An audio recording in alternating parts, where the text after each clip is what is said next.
Quantos podem dizer que vivem uma vida compromissada com Deus? Você sabe por que muita gente é presa fácil para o inimigo? É que eles frequentaram a igreja há muito tempo, gostaram dos cultos, gostaram das músicas, gostaram do que era feito, gostavam até de fazer alguma coisa na igreja, mas eles nunca assumiram um comprometimento de vida com Deus. Eles sempre ficaram da superfície. Sabe quando você vê uma sobremesa e por cima ela tem um acabamento bonito, tem um doce de leite, ou tem um marshmallow, ou tem uma calda, está bonito, não quer dizer que aquela sobremesa inteira está gostosa, não quer dizer que aquilo tudo, quando você mete a colher ali, que aquilo tudo tem um sabor tão agradável, mas a superfície é muito bonita, ela te agrada.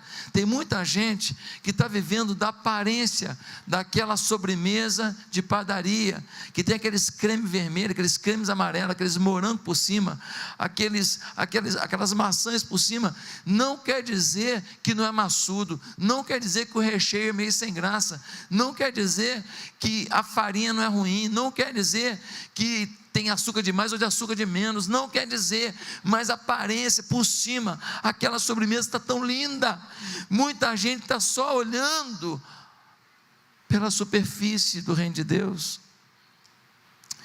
Quantos vivem ligados a Deus, desejosos de saber verdadeiramente tudo que Deus espera de suas vidas? Quantos aqui acordam de manhã e dizem: Deus, o que o Senhor espera da minha vida hoje? Quantos vão para o trabalho entendendo que não estão indo para o trabalho, estão indo para o reino de Deus, lá no trabalho? Quantos saem para ir malhar na academia, e enquanto fazem seus abdômenes e levantam os seus leg press e os seus supinos, eles sabem que estão ali por uma missão de reino, ainda que naquele momento cuidando do corpo. Quantas pessoas efetivamente, de todo o coração, sabem realmente que seus sentimentos não estão sendo negociados, que a vocação de Deus para suas vidas é mais importante do que suas impressões da vida, seus sentimentos passageiros, suas afirmações pessoais? Quantos estão mais preocupados em obedecer a Deus do que obedecer suas vontades?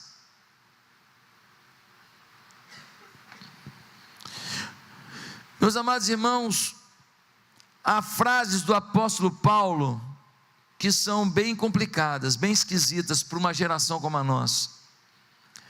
Nós somos hoje a geração do direito, todo mundo tem direito de tudo. O Estado de Direito nunca foi tão invocado na história desse país. Todo mundo ameaça processar todo mundo o tempo inteiro. Todo mundo se sente dono do direito A, B e C o tempo inteiro. Nós não somos um povo do tempo das obrigações, só dos direitos. Um monte de gente exige tudo dos seus patrões, pouco dá do seu melhor pela empresa que seus patrões lutam para manter viva. Muitos filhos requerem tudo de seus pais, pouco estão preocupados de ser, como a Bíblia diz, a honra, a coroa na vida dos seus pais, a glória na vida dos seus pais. Muitos estão querendo os milagres de Deus, as bênçãos de Deus, a prosperidade de Deus, e Deus realmente pode pegar a sua vida de hoje para amanhã, mudar tudo. Puf! Deus pode virar o chave do turn on. Sua vida pode estar no stand-by, e Deus clica no on, de hoje para amanhã, muda tudo de hoje para amanhã. Amanhã vem uma notícia que muda tudo na sua história, amanhã. Eu vivo na esperança de um milagre a cada dia. Eu não duvido nada de alguém doar esse terreno para o Vida Vitoriosa essa semana, eu não duvido. Eu sei quem é Deus, eu sei que Ele é Deus de milagres. Eu oro, eu creio que Deus vai fazer algumas maravilhas em áreas que eu preciso. Deus é fiel, Deus está ouvindo o meu choro e meu clamor. Mas, meus irmãos, Quantos de nós realmente também sabemos quais são as nossas obrigações com Deus? Quantos levamos a sério isso? Quantos estamos dispostos a abrir mão do eu por Deus? O apóstolo Paulo fala umas coisas muito doidas. Ele fala assim em Filipenses 3,8: mais do que isso, considero tudo como perda, comparado com a suprema grandeza do conhecimento de Cristo Jesus, meu Senhor, por quem perdi todas as coisas. Eu as considero como esterco para poder ganhar a Cristo. Paulo diz: não tem tentação, não tem provocação, não tem coisa material, não tem oportunidade, não tem proposta que eu não considere como esterco para ganhar a Cristo. Não tem joia, não tem prazer sexual, não tem casamento, não tem amizade, não tem festa, não tem uma casa, não tem um carro, não tem nada que eu não considere como esterco quando eu penso em viver para Deus. Filipenses 1:21, Paulo vai dizer: porque para mim o viver é Cristo, o morrer é lucro.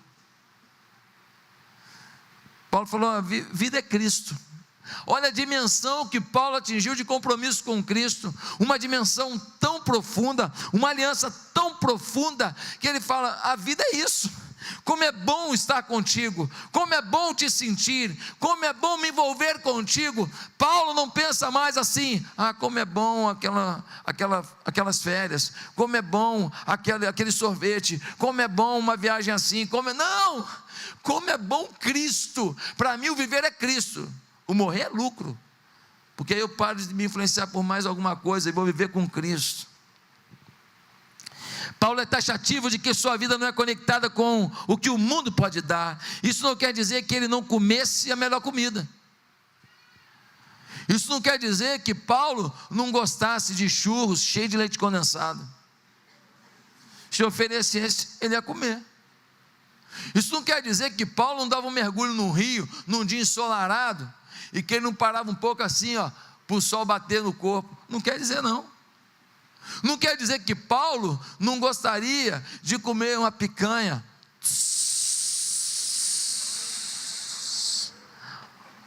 É quase um sacramento.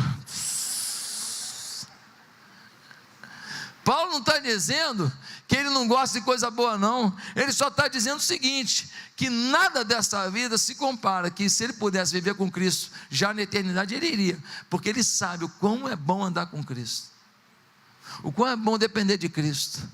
Ele sabe em quem tem crido, ele sabe que ele é poderoso para guardar o seu tesouro até o dia final. Meus amados irmãos, ele está dizendo que busca compreender o que Deus quer fazer em cada etapa da vida. Ele está dizendo que ele quer entender aonde Deus o quer em cada momento da vida. Ele está dizendo que não existe por acaso na sua ótica de vida. Ele não entende que ele foi num lugar à toa. Ele não entende que ele encontrou uma pessoa à toa. Um dia desse eu fui fazer um exame no Detran. Cheguei lá no Detran e não estava funcionando. Aí não estava funcionando. Um pleno feriado, eu pago um Uber, vou lá pro shopping, chego lá, o Detran, aquilo não estava funcionando. Eu poderia simplesmente pegar o carro e voltar para casa, mas eu naquele momento perguntei para Deus: Deus, eu não vim aqui à toa. Não é possível que eu só vim aqui para ficar com raiva.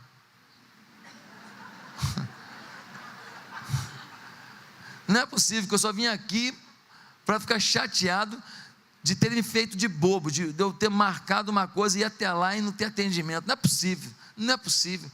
Que plano o Senhor tem? O que o Senhor quer fazer?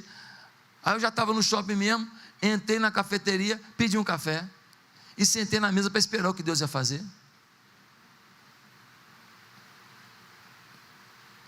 E eu encontrei com irmãos dessa igreja, Eles estavam acompanhados. E algo de muito especial aconteceu para a vida daqueles que acompanhavam. E eu sei que Deus está fazendo uma obra ali. E depois que eu fui entender por que eu fiquei ali, para aqueles poucos momentos de conversa com aquela família, e ainda tem outras coisas para acontecer, que eu vou esperar acontecer, eu conto a história toda.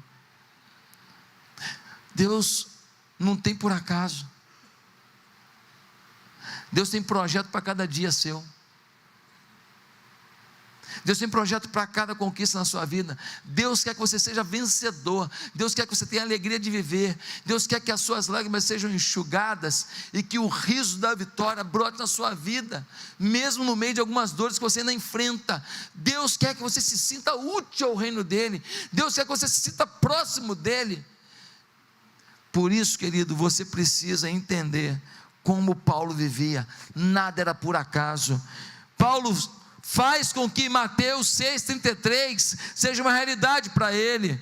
Busquem, pois, em primeiro lugar o reino de Deus e a sua justiça, e todas estas coisas lhes serão acrescentadas. O grande paradoxo de hoje é que pregações inflamadas ressaltam o compromisso que Deus tem que ter conosco. Ele vai te abençoar, Ele vai fazer coisas lindas na sua vida,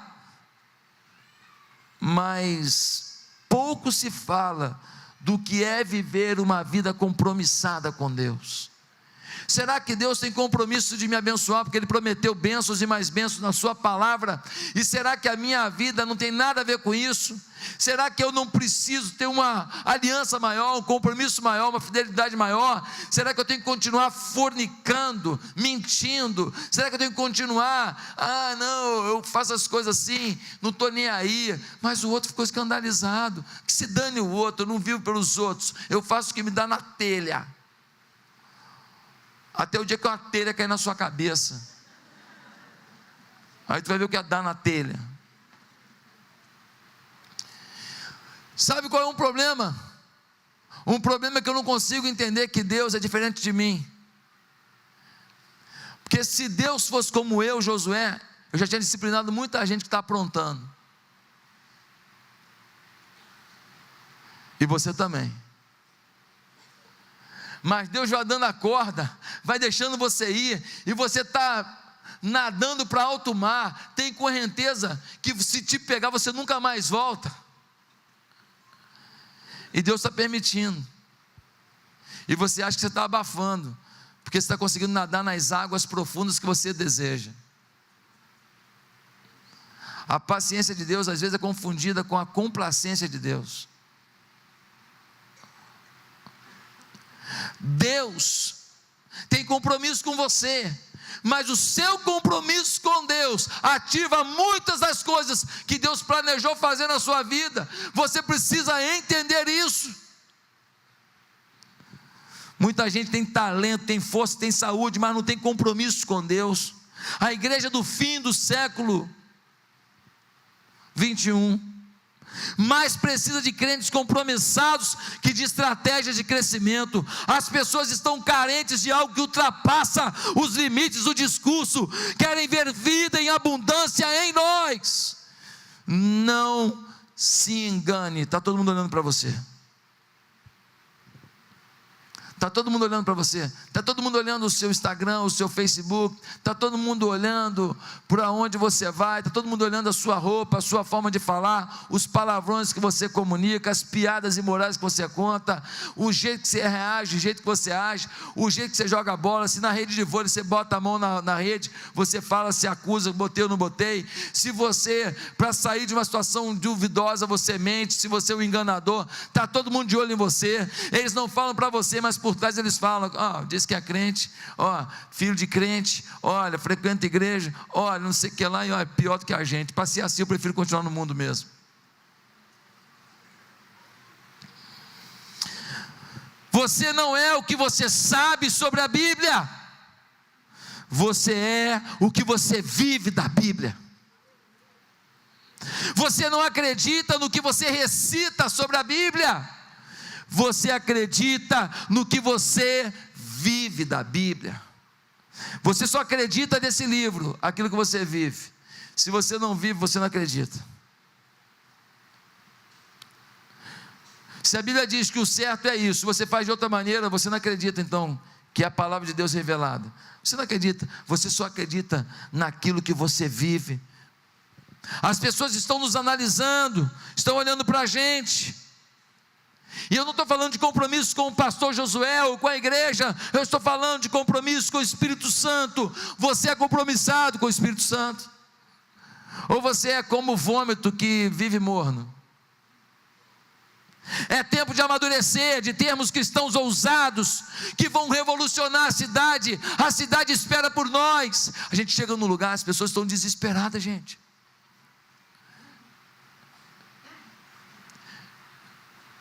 Eu cheguei um dia desse, eu fui a Petrópolis essa semana, estou voltando de Petrópolis, parei numa lanchonete famosa que tem no caminho, para tomar um cafezinho, você já sabe onde que é? Vou fazer propaganda não? Eu parei lá, quando eu entro lá, que eu estou entrando, a mocinha fala assim, qual o nome do senhor? Eu falei assim, Josué.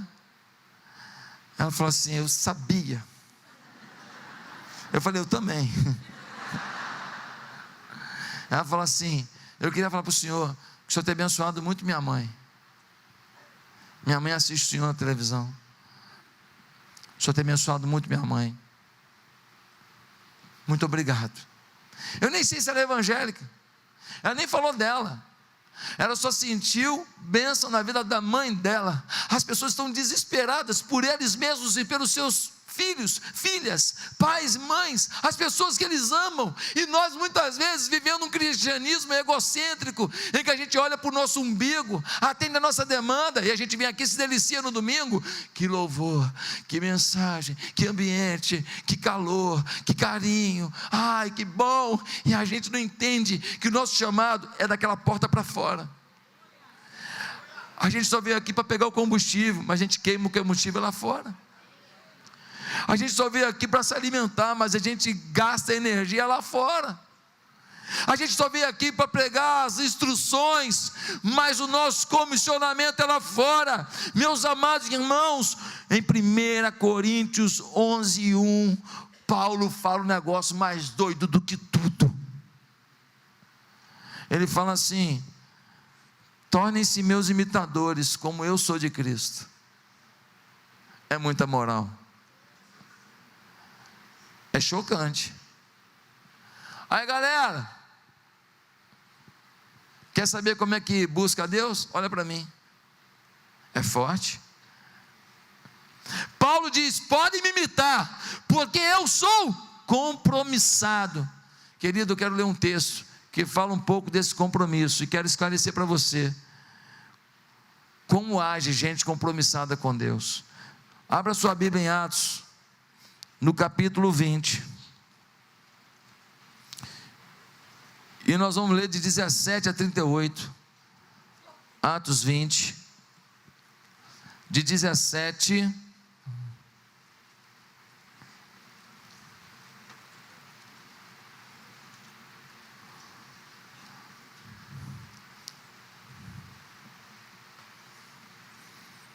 Atos 20, 17 a 38, nós lemos assim: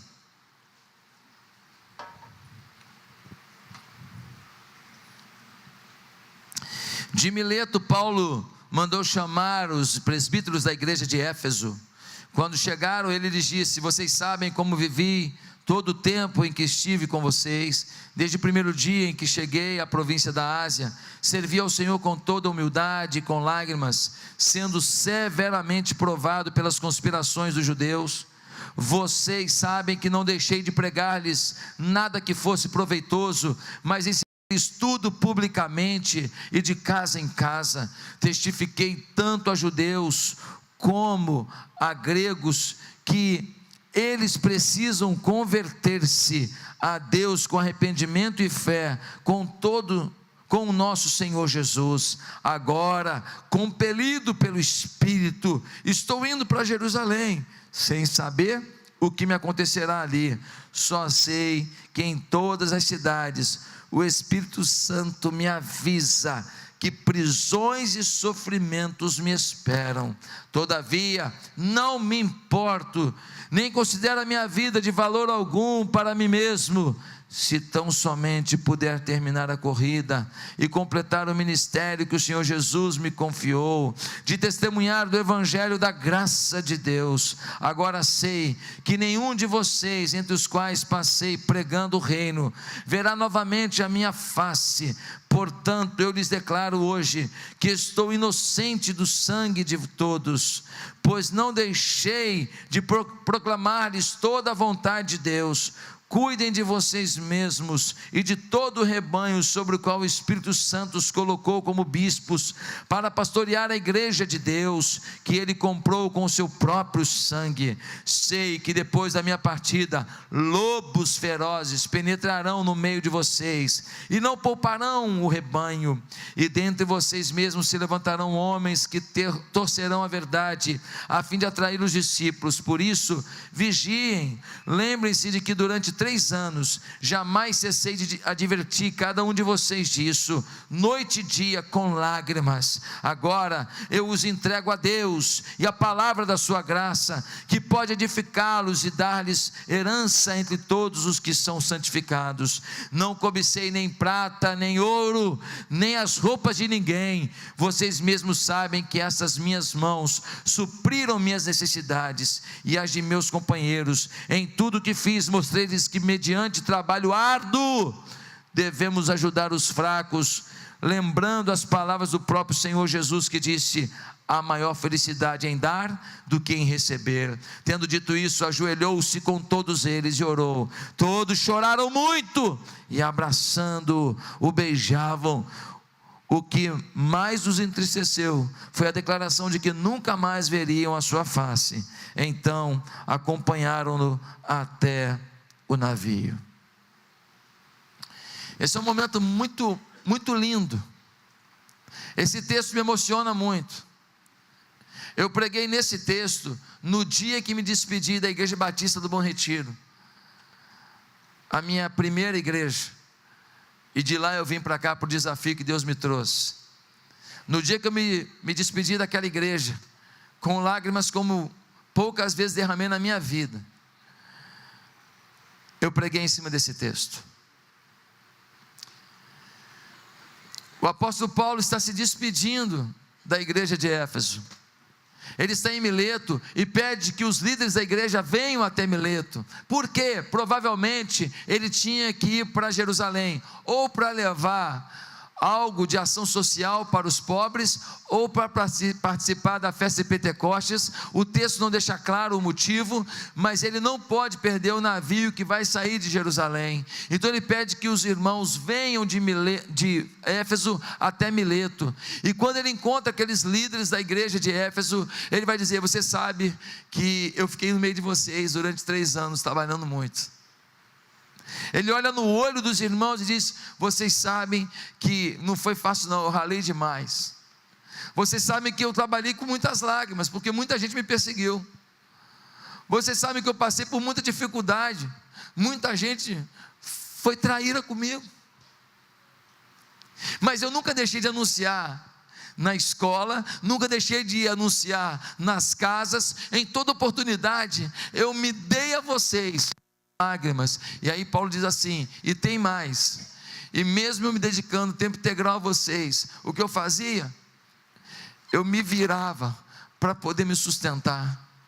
A igreja não tinha uma estrutura ainda, a igreja não tinha ainda uma cabeça formada sobre sustento pastoral por completo, a igreja era nova, e eu tinha que trabalhar no pesado, fazendo lá minhas costuras, minhas tendas, para me sustentar. Vocês sabem o quanto eu tive que me dividir entre ministério e sustento, para poder anunciar-lhes o nome, e o poder, e a glória, e a salvação eterna de Jesus. Mas eu agora estou me despedindo de vocês.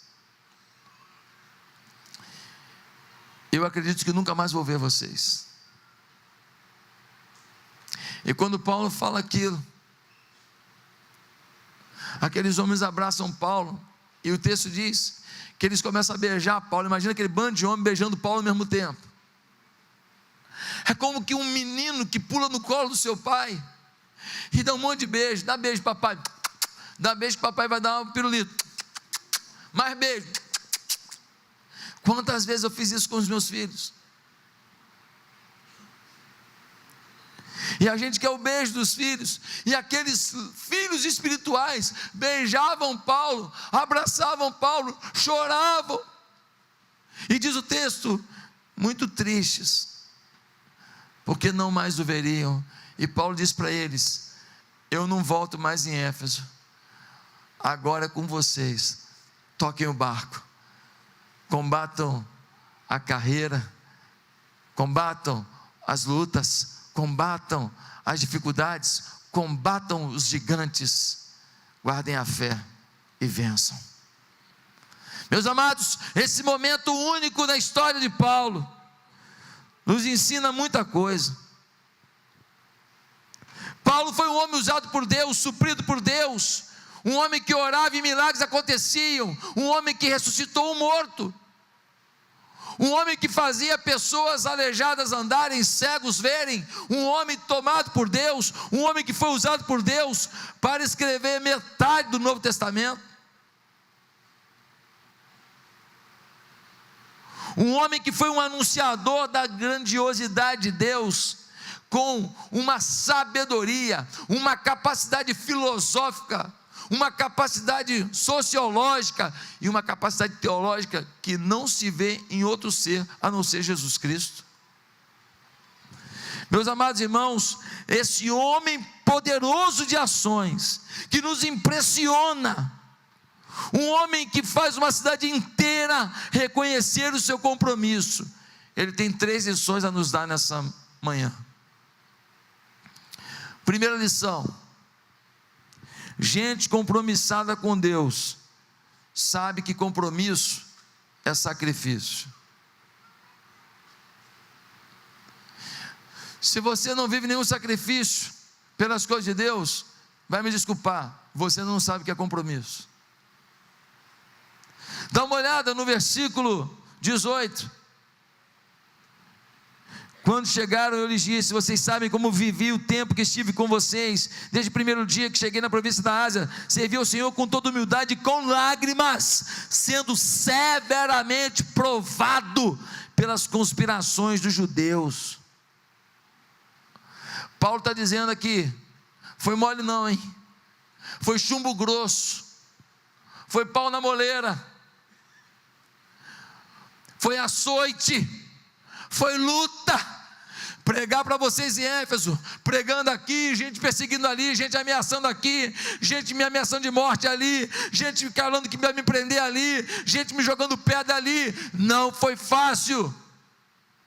Passar por uma cidade, ouvir fofoquinha, mentirinha, acusaçãozinha, palavrinha de brincadeira, de menosprezo, o tempo inteiro. Que tempo difícil. Não foi fácil. Fora as ciladas que tentaram fazer para me matar, não foi fácil. Ei, querido, compromisso é sacrifício. A Bíblia nunca procura colocar que a vida cristã é moleza. A Bíblia sempre diz o seguinte: Deus tem todo o dinheiro que você precisa, Deus tem todas as oportunidades que você precisa, Deus tem toda a glória que você precisa, Deus tem todos os milagres que você precisa, Deus tem tudo que você precisa, mas Deus não tem compromisso com as suas vaidades. Se Ele quiser dar mimos, se Ele quiser dar além do que você precisa, é mimo dEle, é a mão dEle. Mas uma coisa Deus está dizendo: o que eu espero de você é que você confie no meu cuidado e nos meus mimos, mas que você se sacrifique por mim, porque eu me sacrifiquei por você. Ele se deu na cruz por você. Ele não espera nada aquém de sacrifício. Ele não pede para você ir para a cruz, porque para a cruz ele já foi, mas Ele pede para você ir para a rua, Ele pede para você ir para o hospital, Ele pede para você ir visitar alguém que não quer uma visita de um crente, Ele pede para você se doar. Existem ciladas da caminhada. Tinha gente completamente decidida a matar Paulo. O verso 27 mostra que por vezes falar e viver a verdade gera perseguição. Olha o versículo 27, pois não deixei de proclamar-lhes toda a vontade de Deus.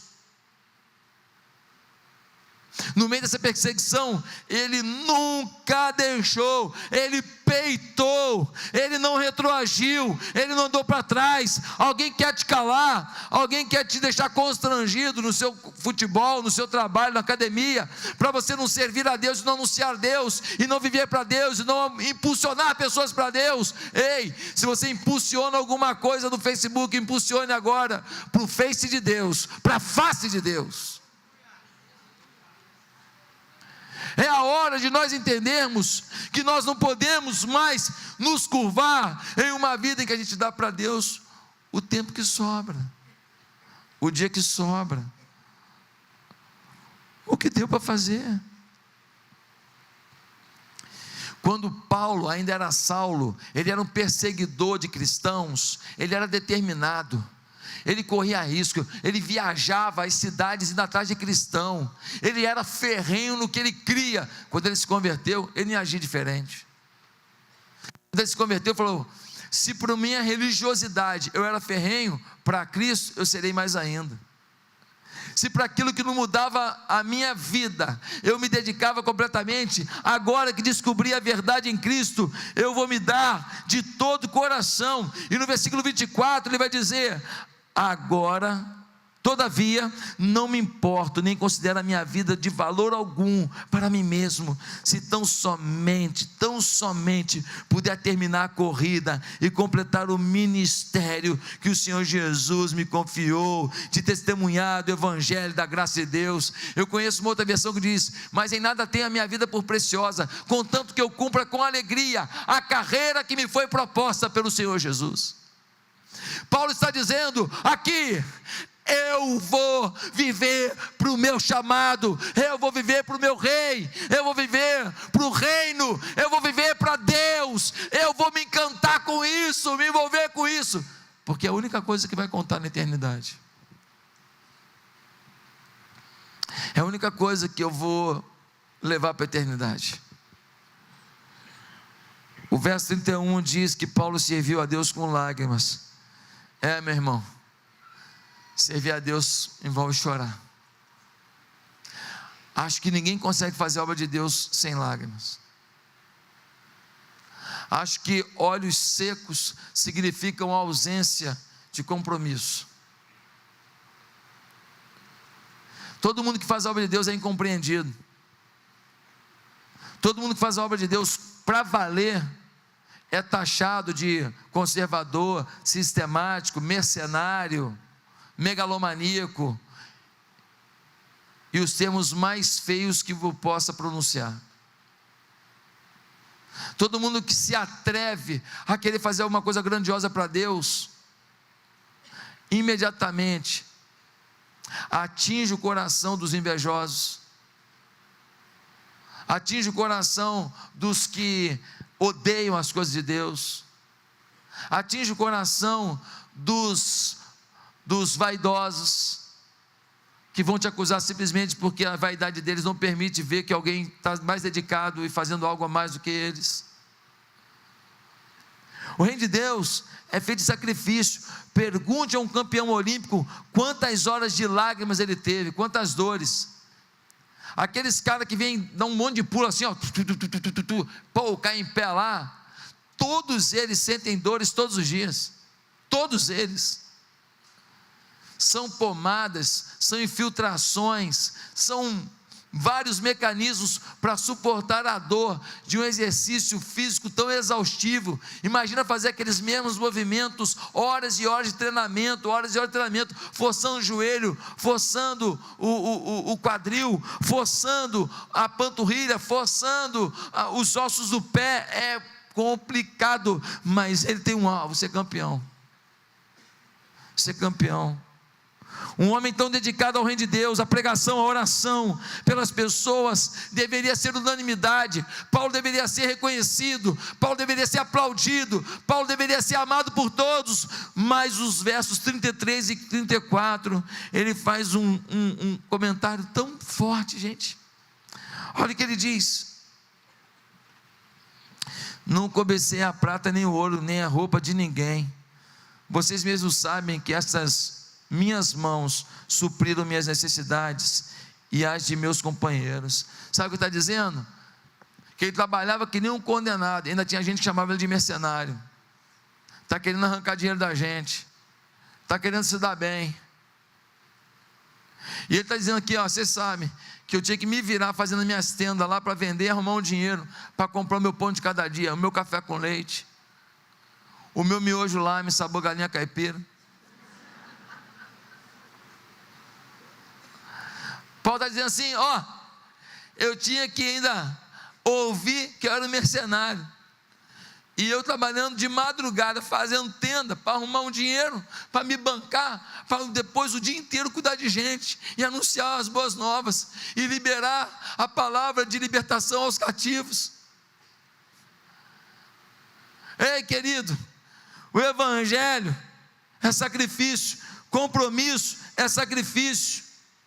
Muitos falam em conhecer a vontade de Deus, viver a vontade de Deus, e aí Deus revela a sua vontade para a pessoa, e quando ele vê que essa vontade de Deus tem sacrifício, ele fala assim, Deus, só pode estar de brincadeira, né? Eles têm a cara de pau de falar assim, não pode ser Deus.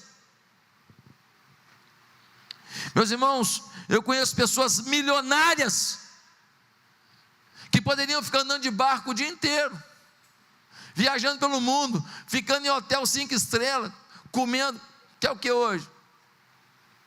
Camarão ao revoado. E hoje? Mignon à chamblin. Aqueles nomes do cardápio que você não sabe decifrar o que é. Eles podiam viver isso, mas agora, quando eu fiz essa viagem ao Nordeste, há poucos meses atrás, eu contei para você, eu cheguei lá, encontrei um homem muito rico, milionário, mais rico que todo mundo aqui, a não ser se está escondendo no jogo.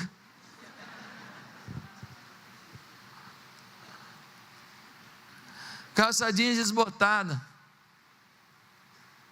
sapatinho empoeirado, comendo num restaurante do sertão lá, uma galinha caipira lá, com uma limonada que sabe Deus de onde vem aquela água, levando nossos pastores para ver os projetos sociais que ele está botando, mais de 500 mil por mês. Sabe por que ele faz isso? Porque ele sabe que a vida é curta, ele não vai levar nada, e tudo que ele fizer para Deus é galardão no céu, é glória para o Deus Todo-Poderoso, que um dia mandou o seu Filho amado morrer numa cruz, no nome dele, para que ele tivesse vida, e vida com abundância. Ele não sabe como agradecer esse Deus por tudo que ele fez. Ele era um homem pobre, começou a sua empresa de uma maneira inédita. Um dia ele vai vir aqui contar o testemunho dele, e hoje esse homem vive para missões, vive para as pessoas, vai no Nordeste toda hora, anda para lá e para cá, um calor danado, a gente junto para lá e para cá, no ônibus, tinha ar-condicionado no ônibus, mas quando você descia, toda hora descia aquele calor danado, aquela poeira danada, e ele lá se envolvendo, sacrificando por amor às pessoas. Meus irmãos, esse homem sabe o que é compromisso. O primeiro pastor batista do Brasil, sabe quem foi? Um ex-padre chamado Antônio Teixeira de Albuquerque. Por ter largado a batina e se casado, ele era odiado pela igreja católica. Por ter sido um ex-padre, uma igreja evangélica começando, desconfiava dele. Ou seja, era um homem que vivia com a dificuldade até de arrumar emprego. Os missionários americanos, William Bagbin e Taylor, esses dois missionários tinham que tirar o dinheiro do próprio bolso para ajudar a bancar ele, o seu arroz com feijão. Ele poderia falar assim, quer saber, vou abrir mão desse negócio, e eu sendo um padre católico, eu vou arrumar um emprego para dar aula, e eu vou parar com esse negócio de igreja, de ministério, porque eu tenho família, eu tenho que me sustentar. Mas ele não abriu mão. Sabe como ele terminou a vida dele? A vida dele terminou, ele sentado numa cadeira na porta da casa dele, ele já enfermo, debilitado, mas pregando o evangelho para cada pessoa que passava em frente de sua casa. São heróis que você quase não ouve falar deles. O primeiro pastor batista do Brasil, brasileiro, foi ele. Você quer ser pastor? Honre a memória de Antônio Teixeira de Albuquerque. Se você não está a fim de sacrificar, desce do bonde. Ah, pastor, sabe por que eu quero ser pastor? Porque eu só estou com uma camisa bonita, eu gostei da camisa. Você só avalia o que você quer no ministério.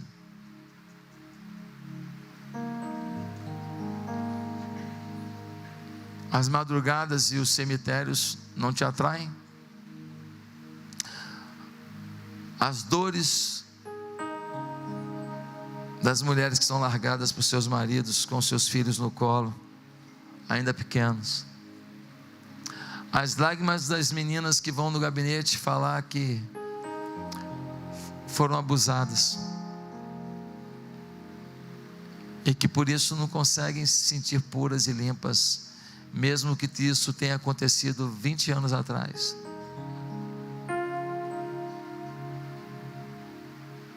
O ministério tem sacrifício, tem dores. Os apóstolos entenderam o compromisso, por isso se sacrificaram pelo reino, morreram pelo reino. Agora você acha que os apóstolos morrem pelo reino e você vai ficar só no bem bom, só no camarão,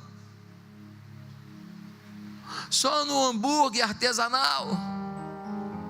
Ei, nada contra o momento bom, também gosto dele. Nada contra o momento do vôleizinho, do futebol, de uma comida legal, nada contra, não é pecado nenhum. Paulo não diz, pecais por comerdes coisas gostosas, não. Jesus adorava ir na casa de Marta, e Marta era cozinheira de mão cheia, mulher dedicada na cozinha. Quando Maria falou, minha irmã não está me ajudando a limpar a casa aqui, Jesus falou, a melhor parte é ficar aos meus pés. Mas Jesus não disse que Marta estava fazendo coisa errada, não. Tanto que não disse isso, que ele adorava ir lá, porque lá tinha uma lasanha, a bolonhesa fantástica. Tinha um doce lá de amora fantástico, com cobertura de mel silvestre, impressionante. Meus amados irmãos, compromisso é sacrifício. Qual o sacrifício que você faz pelo reino de Deus hoje? Segunda coisa, gente compromissada faz do prazer de Deus seu prazer. Gente compromissada faz do prazer de Deus seu prazer. A alegria dele é ver Deus feliz. A alegria dele é participar de coisas que Deus está envolvido. A alegria dele é fazer coisas que levem o nome de Deus a ser mais exaltado, mais reconhecido, mais honrado. Ele adora ver alguém se convertendo, sendo transformado, uma família se ajuntando de novo, um filho perdoando um pai perdoando um filho. Ele adora ver dois irmãos voltando a se falar. Ele adora ver um beijo na boca de um marido que tinha abandonado a casa, mas voltou para sua esposa. Ele quer ver o que Deus quer ver, a alegria das pessoas. Ele se envolve com isso, ele é apaixonado por isso. É a sua coqueluche, é o seu desejo maior, é o seu vício, felicidade dos outros.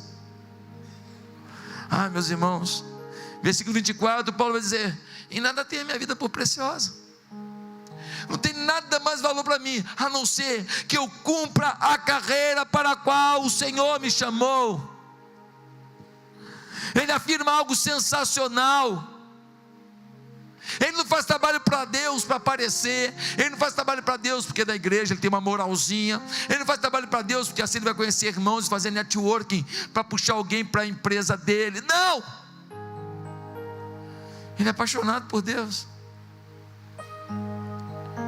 Ele é apaixonado por pessoas. Ele não quer o nome dele no LED. Ele não quer o nome dele no boletim. Ele não está preocupado se ele vai ganhar alguma medalha de honra ao mérito.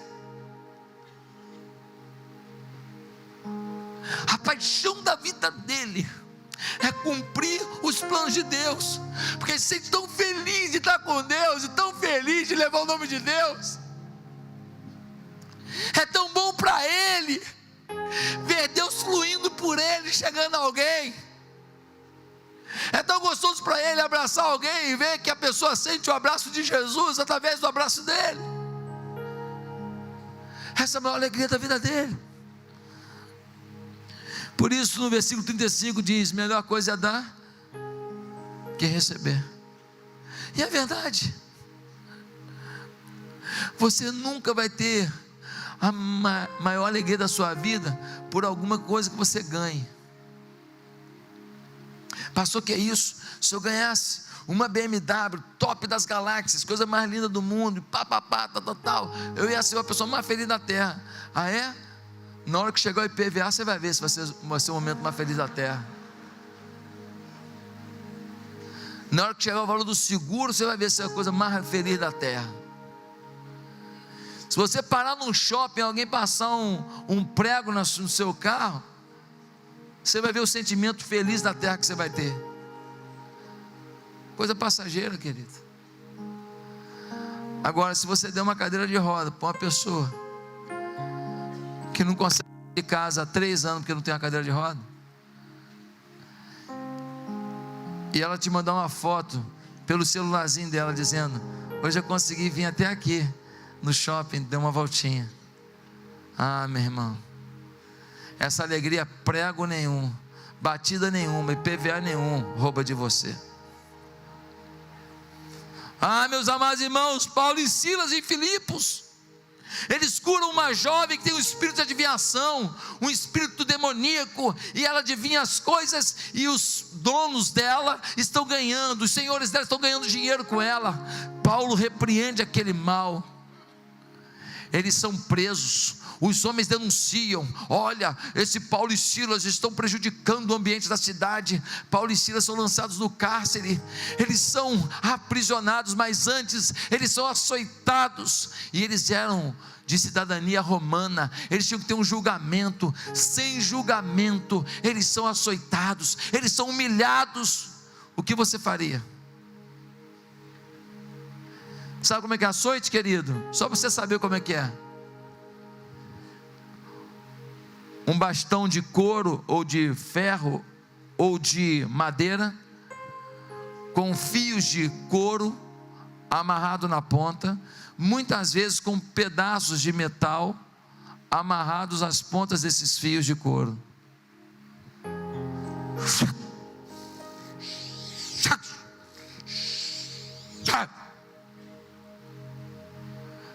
Aquilo bate, a primeira já faz uma pequena abertura, na segunda aquilo já entra onde fica aquele caldinho, aquele líquido que vai caindo, a ardência é absurda, e vem um novo açoite, e vai abrindo brechas nas costas, e aquele líquido de sangue misturado com linfa, eu acho que é linfa, o nome daquele líquido branco, aquelas coisas vão se derramando pelas costas, e aquilo vai se misturando com suor, e vai vindo aquele salgado do suor que vai batendo, e o sal naquele ferimento é uma ardência alucinante, e quando você não está nem se recuperando daquela dor, um novo açoite chega, o que você faria? Senhor, tentei ser pastor, tentei ser obreiro, tentei ser líder de célula, mas diante disso, valeu, o Senhor não me protegeu, perdeu. Diz a Bíblia em Atos capítulo 16, versículo 25, depois disso tudo, perto da meia-noite, Paulo e Silas oravam e cantavam hinos a Deus, e os outros presos os escutavam. Pastor, estão cantando por causa de quê? Eles são pessoas que se odeiam? Eles querem o seu próprio mal? Não, queridos, eles estão felizes porque estão sofrendo por amor a Jesus. Sofrimento por amor a Jesus, sofrimento por cumprir o ministério deles, sofrimento por estarem dentro de um plano de Deus, para eles é uma honra. último lugar, gente compromissada.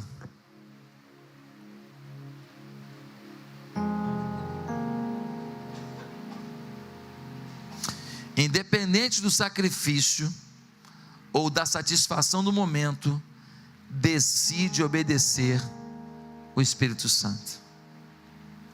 Gente compromissada sabe que compromisso é sacrifício. Gente compromissada faz do prazer de Deus o seu prazer. Sacrifício, prazer. Gente compromissada, independente do sacrifício ou do prazer, ele obedece o que o Espírito Santo ordenar. Ela chega a um nível em que ela não vai procurar o prazer e nem vai procurar o sacrifício. Ela simplesmente quer ouvir a voz de Deus e estar onde Deus quer que esteja. Versículo 22, nós vemos assim, olha o versículo 22: agora, compelido pelo Espírito, estou indo para Jerusalém. Compelido, constrangido pelo Espírito em outra versão, ligado pelo Espírito, ele vai para Jerusalém, e aí ele vai dizer: estou indo para Jerusalém, sem saber o que vai acontecer, a não ser o que o Espírito já me disse. E o que o Espírito disse? Que ele ia ser preso. No capítulo 21, um profeta chamado Ágabo chega até Paulo e fala assim: Paulo, não vai para Jerusalém não, você vai ser preso lá, essa prisão vai ser terrível. Sabe o que Paulo fala? Ele diz assim: não me magoa não, porque eu não estou disposto a ir a Jerusalém apenas para ser preso. O Espírito está me mandando, eu vou, e eu não estou disposto apenas a ser preso, eu estou disposto a morrer, se necessário for, pelo nome do Senhor. Aí o Ágabo, o profeta, fala: sendo assim, oremos. Meus amados, eu quero concluir dizendo que eu me lembro de um parque que eu fui na minha infância, ali perto do Jardim de Alá, em Ipanema, num parque ali de Marechal Hermes. E lá em Marechal tinha uns parques que ficavam ali perto da linha do trem, de frente para a linha do trem. E um dia tinha lá um balanço mexicano. Sabe como é que é? É um negócio redondo assim, a cobertura, e em cada ponta você tem umas correntes com uma cadeirinha. Corrente, lembra disso? Lembra? É um projeto de Satanás. Entendeu? É redondo, aí tem em cada ponta umas correntes assim e uma cadeirinha. Aí alguém sem juízo, no caso eu, senta naquela cadeirinha. Aí aquele negócio começa a rodar. Aí a cadeirinha está assim, né? Rodando. Daqui a pouco ela está assim. E daqui a pouco a cadeirinha está assim, ó, 90 graus. Suas pernas para lá, sua cabeça para cá, e aquele negócio rodando a uns 100 km por hora. Se a corrente arrebenta, de Marechal até a Taquara é questão de 5 minutos. 5 minutos. Arrebentou a corrente, você praça seca, mole, mas é rápido. Tem uma dessa lá em Orlando e é alta, já viu? Aquela foi Beelzebub mesmo, aquela não é possível. Ela roda lá em cima. Se ela arrebentar ali, o cara vai parar tranquilamente. Japão, Coreia. É um negócio de doido, maluco. E naquele momento que eu estava rodando ali, eu só estava ligado por uma corrente. Se aquela corrente arrebenta, provavelmente eu me quebro todo ou morro. Não tem como não se quebrar todo, até porque você fica sentado numa cadeira de ferro. Imagina com aquela cadeira de ferro com você em cima, cada lugar que ela batesse, vai quebrando as 3 costelas, né? e você se agarra naquela corrente e diz: meu Deus, deixa essa porcaria se arrebentar não. E você fica torcendo para acabar, e quando acaba você sai meio zonzo, cara, mas sai vivo. Pois aquela cadeirinha me lembra a expressão de Paulo aqui: ligado eu pelo Espírito. O que Paulo está dizendo é a minha única forma de permanecer vivo, é a única coisa onde eu me apoio. Estou correndo risco, estou em velocidade, mas a minha corrente é o Espírito. Ligado ao Espírito, eu sei que eu vou sair dessa, eu vou descer, eu vou continuar. Po Yang-Shu, pastor da maior igreja do mundo, lá na Coreia, a igreja do Evangelho Pleno, Assembleia de Deus do Evangelho Pleno. O Po Yang-Shu, uma vez foram perguntar para ele, porque sabiam que ele orava muito, e ele veio aqui à América Latina, e alguém perguntou para ele: como é que o senhor faz para orar há tanto tempo, se o senhor tem a vida tão corrida? Ele disse assim: pois eu comecei a orar na Coreia, e vim até aqui orando, 20 e tantas horas de voo. Um dia, o presidente da Coreia ligou para ele, a secretária falou assim: eu não posso passar não, que o pastor Po Yang-Shu está orando. O presidente da Coreia falou assim: filha, quem está querendo falar com ele é o presidente da Coreia, ele precisa falar urgente com o pastor Po Yang-Shu. A secretária falou assim: olha, secretária do presidente, eu vou pedir desculpa, mas assim, eu não posso passar não, porque ele falou que para ninguém ele interrompe a oração dele. No final do dia, o presidente da Coreia liga de novo para o pastor Po Yang-Shu, passa uma ligação e ele fala com o pastor: pastor, liguei para o senhor hoje de manhã, precisamos falar com o senhor urgente, e a sua secretária não passou a ligação. Resposta do Po Yang-Shu: presidente, eu estava falando com alguém mais importante que você, não dava para interromper. Meus amados irmãos, o dia que nós entendermos que a vida com o Espírito é tudo que a gente tem,